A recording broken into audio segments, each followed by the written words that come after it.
c'est Francine pour les carnets de Francine. Aujourd'hui, c'est primordial de finir par comprendre que dans la vie, tout n'est pas complètement bon ou tout n'est pas complètement pas bon. Et je veux parler aujourd'hui de la médecine traditionnelle. C'est bien important de comprendre que oui, il y a une nouvelle médecine qui s'offre à nous, il y a des produits naturels, il y a beaucoup de nouvelles possibilités de se soigner, mais soyez conscients que dans nos mémoires, on a appris à se soigner avec la médecine traditionnelle.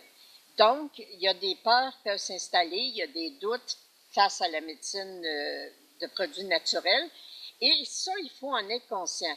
Quand je vous dis que tout n'est pas bon ou tout n'est pas mauvais, ça veut dire que quelqu'un me racontait que quand elle a toujours dit, moi, si jamais j'ai un cancer un jour, c'est plein de valeur, aucune chimio. Malheureusement, elle a eu le cancer, et là, ses enfants lui disaient, j'espère, maman, que tu vas prendre la chimio, je t'en prie, maman, prends la chimio. Et elle a accepté de prendre la chimio parce qu'elle se rendait compte que l'attitude de ses enfants faisait qu'elle se rendait compte qu'elle avait peur que ça ne prenait pas la chimio, peut-être qu'elle refusait de vivre. Mais ce qu'elle a fait, c'est qu'à chacun de ses traitements, elle a toujours demandé à ses guides de l'accompagner. Et elle a toujours demandé aux guides de le personnel médical qui s'occuperait d'elle que ces guides-là soient présents aussi. Puis qu'ensemble, ils lui donnent ce qu'il y avait de meilleur. Elle a très, très bien passé à travers tout ça. Aujourd'hui, ça va très bien. Mais elle a travaillé avec ses guides, tout en étant consciente que oui, si ses enfants manifestaient de la peur, c'est qu'elle avait une peur qui habitait en elle. Alors, rejetez pas du revers de la main la médecine totalement. Eux autres aussi ont des êtres de lumière, ils ont des guides. Et toutes les personnes qui ont fait ça, qui, lorsqu'elles se faisaient opérer, demandaient, le soir, ils se couchaient, puis ils disaient, demain, là, tous mes guides, là, je vous demande de vous occuper de moi.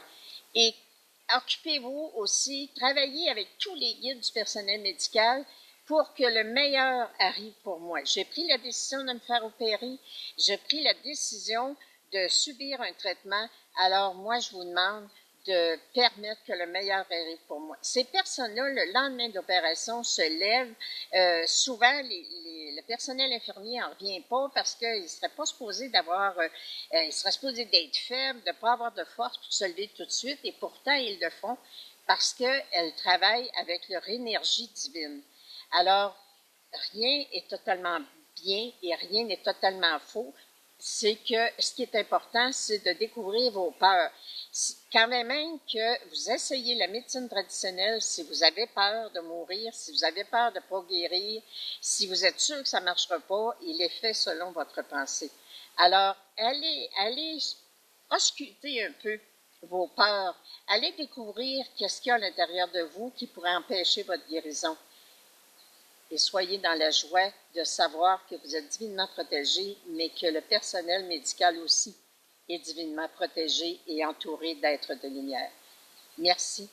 Soyez dans la paix, ayez confiance, prenez le temps d'aller vérifier votre intuition, à savoir qu'est-ce que vous décidez comme traitement pour vous. Dans la paix, dans la sérénité, dans la joie. Merci. Merci d'être là encore une fois et de partager. Sinon, merci.